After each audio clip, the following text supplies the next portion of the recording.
பங்களாதேஷில் நடந்த மாணவர்கள் போராட்டம். பங்களாதேஷில் மாணவர்கள் மீது அரசாங்கமே நேரடியாக நடத்திய வன்முறை. ரத்தம் வடிய வடிய மாணவர்களை அடித்தது ஏன்? மாணவர்கள் மீது நடத்தப்பட்ட இந்த வன்முறை செயல் எதற்காக நடந்தது? இன்னைக்கு உலகத்தையே உலுக்கியிருக்கக்கூடிய ஒரு கிளர்ச்சி சம்பவம் எதனால் நடந்தது, எதற்காக நடந்தது, மாணவர்கள் ஏன் இந்த போராட்டத்தை நடத்திக்கிட்டு இருக்காங்க, இது எல்லாத்தையும் பத்தி தான் இந்த வீடியோல பார்க்க போறோம். வாங்க பார்க்கலாம்.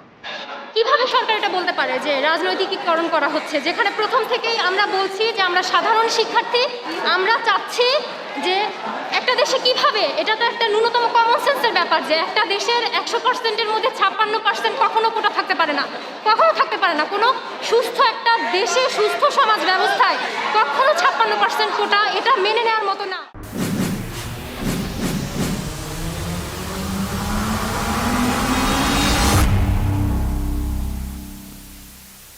எல்லோருக்கும் இடையே வணக்கங்கள். நான் DGM. ஒரு நீண்ட இடைவெளிக்கு பின்பு மீண்டும் உங்க எல்லாரையும் சந்திக்கிறதுல ரொம்பவுமே சந்தோஷம். பங்களாதேஷ்ல மாணவர்களுடைய போராட்டம் இன்னைக்கு பெரும் பொருளாக பேசப்பட்டு இருக்கு. மாணவர்கள் மீது வன்முறை நிகழ்த்தப்பட்டு மாணவர்கள் ரத்தம் வடிய வடிய அந்த இடத்துல நடந்த சில காட்சிகள் இணையதளங்கள் மூலமாக பரவி இன்னைக்கு உலகத்தையே உலுக்கிருக்குன்னு சொல்லலாம். இன்னைக்கு உலகத்துடைய பார்வை பங்களாதேஷ் மீது விழுவதற்கு இந்த மாணவர்களுடைய போராட்டம் முக்கியமான ஒரு காரணமா இருந்திருக்கு.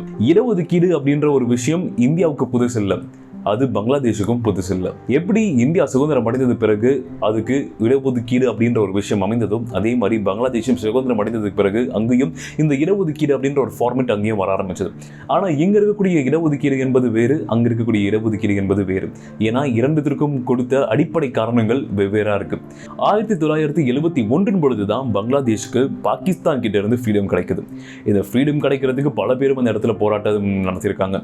அந்த மாதிரி அங்கிருந்த ஃப்ரீடம் ஃபைட்டர்ஸாக ரெகக்னைஸ் பண்ணப்பட்டவங்களுடைய பிள்ளைகளுக்கும் அவங்களுடைய வாரிசுகளுக்கும் அடுத்தடுத்து வரக்கூடிய ஜென்ரேஷனில் நேரடியாக வேலை வாய்ப்புகளில் இடஒதுக்கீடு கிடைக்கிறதுக்கான ஒரு சாத்தியக்கூறு அமையுது.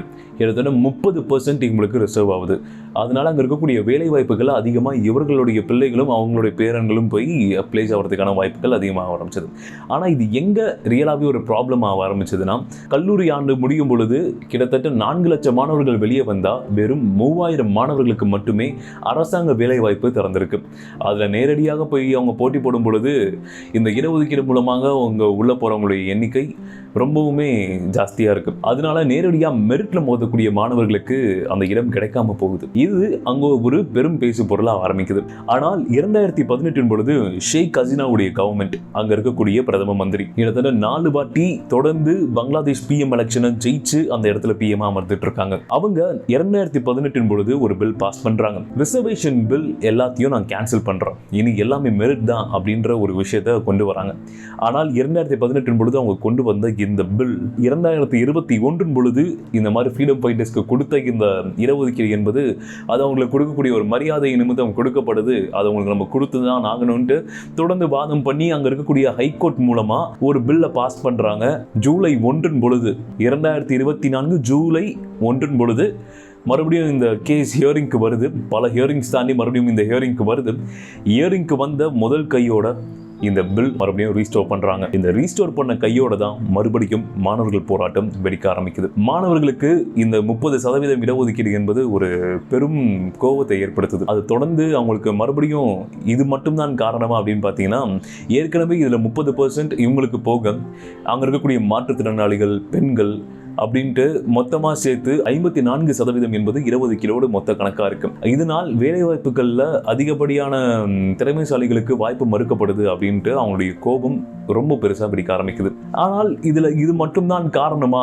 மாணவர்களுக்கு இந்த மாதிரியான எதிரில் வன்முறை நிகழ்த்துற அளவுக்கு இந்த போராட்டம் போறதுக்கு இதெல்லாம் மட்டும்தான் காரணமா அப்படின்னு பார்க்கும் பொழுது கிடையாது. இதுல இருக்கக்கூடிய இன்னும் சில இன்டர்னலான சில விஷயங்களை நம்ம எடுத்து நோண்டி பார்க்கும் பொழுது அதுல இருந்து கிடைக்கக்கூடிய தரவுகள் பெரும் வியப்பை ஏற்படுத்துது. ஏன்னா ஒரு கவர்மெண்ட் எப்படி அவங்களுடைய மாணவர்களை அங்க இருக்கக்கூடிய அடுத்த தலைமுறையை எப்படி ட்ரீட் பண்ணுது அப்படின்றது இந்த ஜனநாயக அம்சத்துல ரொம்ப முக்கியம். எந்த ஒரு கண்ட்ரி எலக்ட்ரல் பாலிடிக்ஸ்குள்ள வந்து ஜனநாயக முறையில ஓட்டு போட்டு பெரும்பான்மை பார்த்து அந்த அரசாங்கத்தை தேர்ந்தெடுக்குதோ அது ஒரு டெமோக்ராட்டிக்கலான ஒரு மூவை மெயின்டைன் பண்ணக்கூடிய ஒரு கண்ட்ரியாக இருந்தாலும் அது எப்படி தன்னுடைய மக்களை நடத்துதுன்றதுலையும் அந்த டெமோக்ரஸி அடங்கியிருக்கு. நம்ம இந்த விஷயத்தை பேசுறதுக்கான மூலம் காரணமே லீடருடைய மைண்ட் செட், ஒரு டெமோக்ராட்டிக் நேஷன்ல இருக்கக்கூடிய லீடர்ஸோட மைண்ட் செட் எவ்வளவு முக்கியம், அது எப்படி பாதிப்புகளை ஏற்படுத்துது, இது அவங்க எப்படி கையாண்டிருந்தா சரியா இருந்திருக்கும் அப்படின்ட்டு இன்னைக்கு உலகம் முழுவதுமே பெரும் பரவலான விவாதங்கள் நடந்துகிட்டு இருக்கு. இதற்கு முக்கியமான காரணம் ஷேக் ஹசீனா. ஷேக் ஹசீனா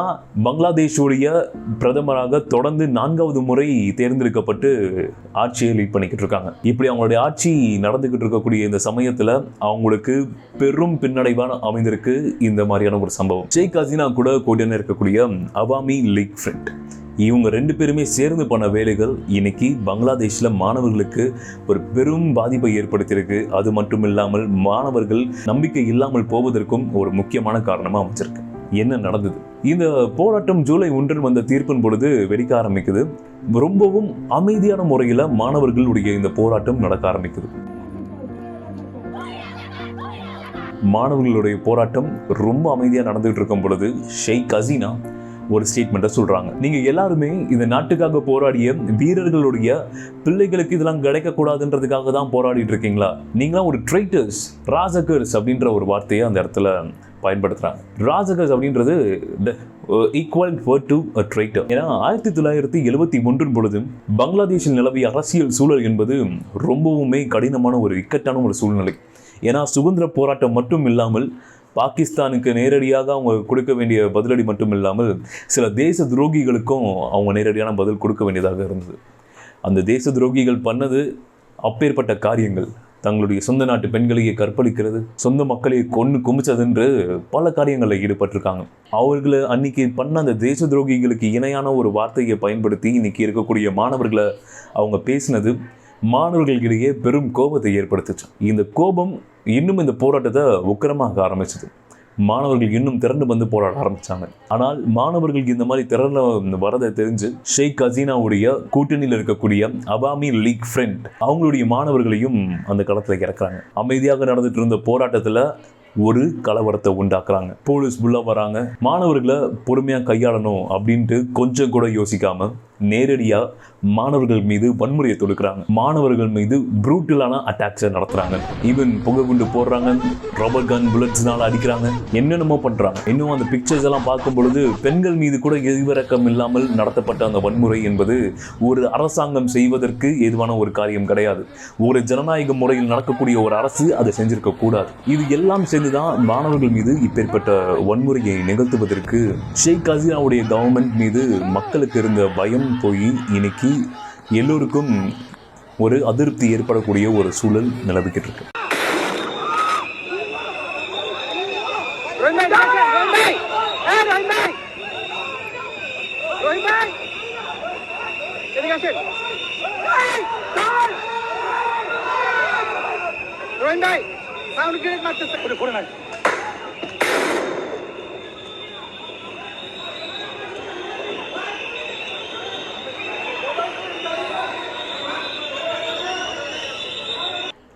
இது என்னைக்குமே ஒரு ஆபத்தான சூழ்நிலையை உண்டாக்கும். ஒரு ஜனநாயக முறையில் நேரடியாக விவாதங்கள் நடப்பதற்கும் வாய்மையால் வெல்வதற்கும் மட்டுமே அம்சங்கள் கொண்டிருக்கணுமே தவிர கைகலப்பாகிறதுக்கான அம்சங்களை கொண்டா அது ஒரு சர்வாதிகார போக்குக்கும் இல்லை ஒரு கிளர்ச்சி உண்டாக்குறதுக்கான போக்கையும் உண்டாக்கணும். ஜனநாயக அமைப்பினுடைய சிறப்பு அம்சமே பிரச்சனை இருக்கு, அந்த பிரச்சனையை சரி செய்வதற்கான காரியங்கள் செய்யணும்னா அது ஒரு விவாத பொருளாக்கி பல பேருடைய கருத்தையும் உட்கொண்டு அந்த கருத்தின் ஒரு கருப்பொருளை எடுத்து அதை மையப்படுத்தி அதில் இருந்து செயல்படுத்தக்கூடிய ஒரு கருத்தை தான் ஜனநாயக அம்சத்தின் ஒரு சிறந்த போக்காக நம்ம கருத முடியும். ஆனால் அப்படி இல்லாமல் இன்னைக்கு அங்கே இருக்கக்கூடிய ஷேக் ஹசீனா கவர்மெண்ட் நேரடியாக மாணவர்களே தேச துரோகிகள் என்ற வார்த்தையை வைத்து பயன்படுத்துவதெல்லாம் ரொம்பவுமே அவமரியாதைக்குரிய ஒரு செயல். இது அவங்களை தவிர்த்திருக்க வேண்டும். அது மட்டும் இல்லாமல் மாணவர்களை கையாள்வதற்கு வன்முறையை அரசாங்கம் கையாண்டது என்பது வெட்கக்கேடான ஒரு விஷயம். இதற்கு கடும் கண்டனங்கள் பல்வேறு இடங்கள்ல இருந்து பல்வேறு தளங்கள்ல இருந்து தொடர்ந்து பதியப்பட்டுட்டே இருக்கு. ஆனால் மாணவர்களுடைய இந்த போராட்டத்திற்கு வெற்றி கிடைக்கும்படி 2018 பொழுது கேன்சல் பண்ணப்பட்ட இந்த பில் 2021 அப்புறமா தொடர்ந்து பல ஹியரிங்ஸ்க்கு அப்புறமா 2024 ஜூலை 1ஆம் தேதி ஹைகோர்ட்டுடைய தீர்ப்பின் மூலமாக வந்த இந்த ஒரு வினை, மாணவர்களுடைய இந்த கிளர்ச்சி, இது எல்லாம் சேர்ந்து மறுபடியும் அட்டர்னி ஜெனரலே நேரடியாக சுப்ரீம் கோர்ட்டில் போய் ஒரு பெட்டிஷன் ஃபைல் பண்ணி சுப்ரீம் கோர்ட்ல இருந்து ஒரு தீர்ப்பு வாங்குறாரு. என்னன்னா, இந்த 30% இடஒதுக்கீடு திரும்பி கொண்டு வரப்பட்டது மறுபடியும் அமெண்ட் செய்யப்படுது. சுப்ரீம் கோர்ட்டுடைய இந்த செயலுக்கு ஜனநாயக முறையில் சிறப்பான ஒரு பாராட்டை கொடுத்தே ஆகணும். அரசாங்கம் அதோடைய நிர்வாகம் அதோடைய கடமைகளை இருந்து தவறும் பொழுது அதை சரி செய்வதற்கும் நிலைநாட்டுவதற்கும் ஜனநாயகத்தை நிலைநாட்டுவதற்கும் ஒரு கோர்ட் அப்படின்ற ஒரு பேனல் எந்த அளவுக்கு உதவுதுன்றதுக்கு இது ஒரு சிறந்த எடுத்துக்காட்டாக அமைஞ்சிருக்கு. அது மட்டும் இல்லாமல் சுப்ரீம் கோர்ட்டுடைய சீஃப் ஜஸ்டிஸ் வந்துட்டு நேரடியாக சொன்ன ஒரு விஷயம், மாணவர்கள் எல்லோரும் தயவு செய்து மறுபடியும் உங்களுடைய கல்லூரிகளுக்கு போங்க, மறுபடியும் படிங்க, make it a normal situation அப்படின்ற ஒரு ரெக்வெஸ்ட்டை முன்வைக்கிறாரு. இதுதான் ஒரு சிறந்த தலைமை பண்புக்கான ஒரு அடையாளமாக சொல்லலாம். ஜனநாயக முறைக்கு ரொம்ப ஏதுவான ஒரு காரியம். நேரடியாக ஷேக் ஹசீனா பண்ண சில காரியங்கள், அவங்களுடைய கவர்மெண்ட் செய்த காரியங்கள் என்பது மன்னிக்க முடியாத ஒரு விஷயமா இன்னைக்கு மாறி இருக்கு. ஒரு கவர்மெண்ட் இப்படி தான் ஹேண்டில் பண்ணுமா அப்படின்ற ஒரு கேள்வி இன்னைக்கு பெரிதாக எழுதிட்டு இருக்கும் பொழுதே அவங்க இருக்கக்கூடிய மினிஸ்டர்ஸுமே அவங்க இதே அளவான மைண்ட் செட்டில் தான் இருக்காங்க அப்படின்றது ரொம்பவுமே வருந்தத்தக்க ஒரு விஷயம். எதனால் இந்த மாதிரியான காரியங்களை அவங்க முன்னெடுத்தாங்க, எதுக்காக இப்படிலாம் ஒரு வார்த்தைகளை பயன்படுத்தினாங்கன்றது அவங்க வரக்கூடிய காலங்களில், அதுக்கப்புறமா வரக்கூடிய டெமோக்ராட்டிக் பாலிடிக்ஸில் அவங்க கண்டிப்பாக பதில் சொல்ல வேண்டிய ஒரு காலம் வரும். ஏன்னா எல்லா டெமோக்ராட்டிக் பாலிடிக்ஸ்லேயுமே ஓட் அப்படின்ற ஒரு ஆயுதம் பெரிதாக பயன்படுத்தப்படும். சொல்ல முடியாது, சில நேரங்களில் போராட்டம் என்பதும் ஜனநாயகத்தின் மாபெரும் வடிவம் தான். மக்களுக்கு அதிருப்தி ஏற்படக்கூடிய சூழல் ஏற்பட்டதுன்னா அது எப்படி வேணாலும் வெடிக்க ஆரம்பிக்கலாம். அதனால் வரக்கூடிய காலங்களில் பங்களாதேஷில் என்ன நடக்க போகுதுன்றது அந்த அரசாங்கம் உன்னிப்பாக கவனித்து செயல்பட வேண்டிய காலமும் இருக்குது. அண்ட் மக்களுமே ரொம்ப விழிப்படைஞ்சு இன்னைக்கு அவங்க இருக்காங்கன்றது ரொம்பவுமே பாராட்டக்கூடிய ஒரு விஷயம். அதனால் பங்களாதேஷ் மாணவர்களுக்கு என்னுடைய வாழ்த்துக்களும், அதே நேரத்தில் உங்களுக்கு மீது நடந்த அந்த வன்முறைக்கும் என்னுடைய வருத்தத்தையும் நான் தெரிவித்துக்கிறேன். அண்ட் இந்தியாவை சுற்றி இந்த மாதிரியான காரியங்கள் நடந்துட்டு இருக்க அதே சமயத்தில் இந்தியாவுடைய ஆனுவல் பட்ஜெட் வந்து தாக்கல் செய்யப்படுது. அது எந்த அளவுக்கு டெமோக்ராட்டிக்காக இருக்குது, அது எப்படி எல்லாருக்கும் பயன்பட போகுது அப்படின்றதையும் தொடர்ந்து நம்ம டிஸ்கஸ் பண்ண போறோம்.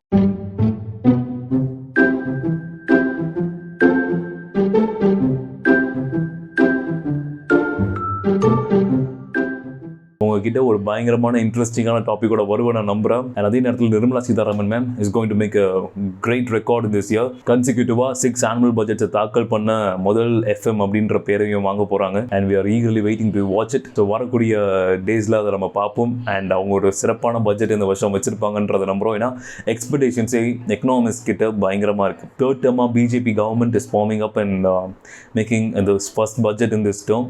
ஸோ ரொம்ப எதிர்பார்ப்போடு இந்த பட்ஜெட் இந்த வாட்டி இருக்குது. அதை பற்றி நம்ம தொடர்ந்து டீட்டெயிலாக டிஸ்கஸ் பண்ணுவோம். So wait until then, this DGM signing off for democracy a joke. இது சனநாயகம் ஒரு சோக்.